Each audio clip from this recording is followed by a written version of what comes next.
Happy Monday, tribe. So great to see you. And back on a Monday, I finally got my stuff together so I can actually do Monday morning musings. And here we are.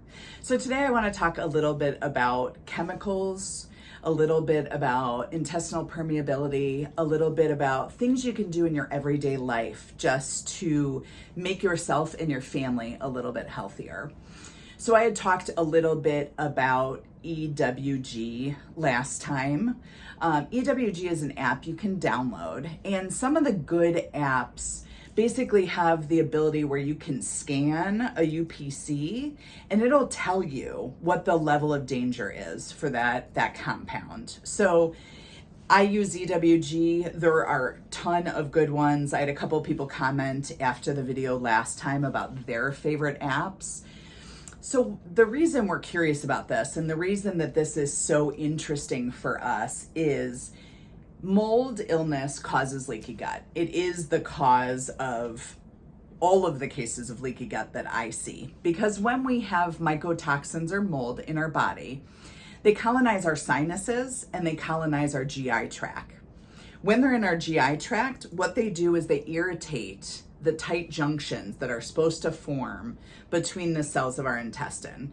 And as you can imagine, our intestines want to have tight junctions because as there's poop moving through in the process of digestion, we don't want any communication between our intestine and the immune system that is lining the outside of our colon.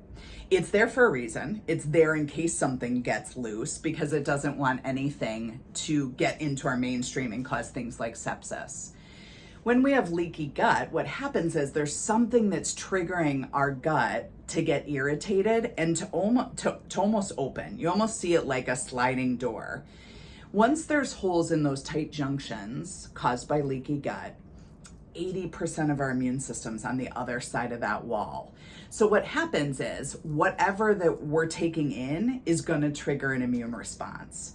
And you might be like this, or you might have friends, family, or loved ones that say they can't tolerate anything. You know, anything they eat makes them sick. Anything they eat causes some sort of reaction.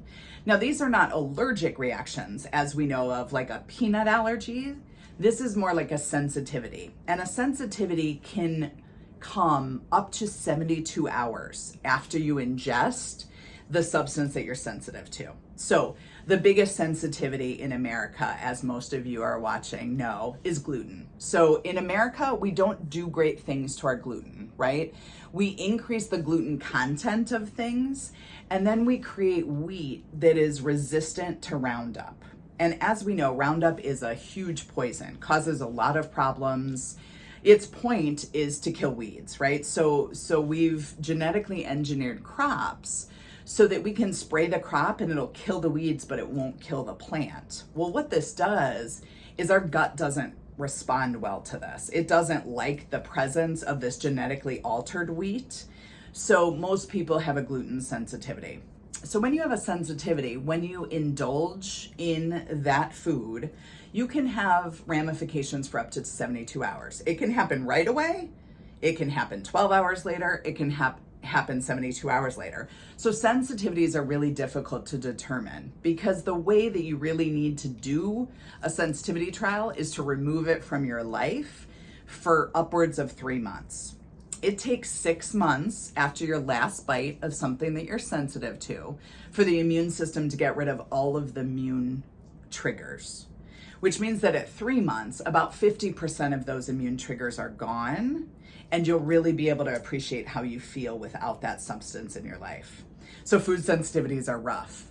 But a lot of times things that contribute and make food sensitivities worse are these chemicals that come along with things. So things like glyphosate or Roundup. Things like chemicals that we put into Tide or Downy to make them smell good. I can't tell you the number of times where I have somebody walk into the office and they smell like Snuggle. First thing we talk about is going for a free and clear, whether you do Tide free and clear. I like to use detergent sheets just because they're better for the environment. You can get it from Clean People, either on Amazon or Clean People's actual site. I like those because they're super easy to travel with. Obviously, my hubby and I go back and forth between Illinois and Wisconsin all the time. We might have to do laundry when we're on a trip, so I always bring those sheets with us. You just rip it in half, and that is your detergent. They also make fabric sheets, so for people that really like their clothes to smell, they do it with essential oils. So they do it with things like lavender and things that are less corrosive, less toxic to the gut. So one of the reasons that I ask that you look into these things is when you're unwell and when you are having a mystery illness, one of the ways that we can hasten your healing is getting rid of any triggers to the immune system. So things like using products on your face, whether it be eyeliner, a mascara, or lipstick, anything that has chemicals that are not good for our body. All of that is absorbing, and when you're already at a maximum level of inflammation, it's really difficult for your body to process all of these things. So some of the easiest ways that I have people go through this is to start to choose more organically. And I talked a little bit about the Dirty Dozen and the Clean 15. The Dirty Dozen is the top 12 most highest level of pesticide fruits and vegetables that are on the market. The Clean 15 are the ones with the lowest levels of pesticides. So I would say when we start to look into ways that we can help our health organically, literally in this case organically, I ask that if it's something that's on the Dirty Dozen list, that you buy it organic. If it's something on the Clean 15, go ahead and buy that on the regular. I will post a list in the comments about what is the Clean 15 and the Dirty Dozen this year. It changes every year because they do analysis and then they publicize it. But that's an easy way. And obviously places like Aldi have a great organic section. So that's a good place where you can get good buys cheap. They also have a really good gluten-free section. Aldi has the best option for gluten-free brownies. They're like off the hook. If you bring those to your next potluck, I promise you nobody will even know that they're gluten-free.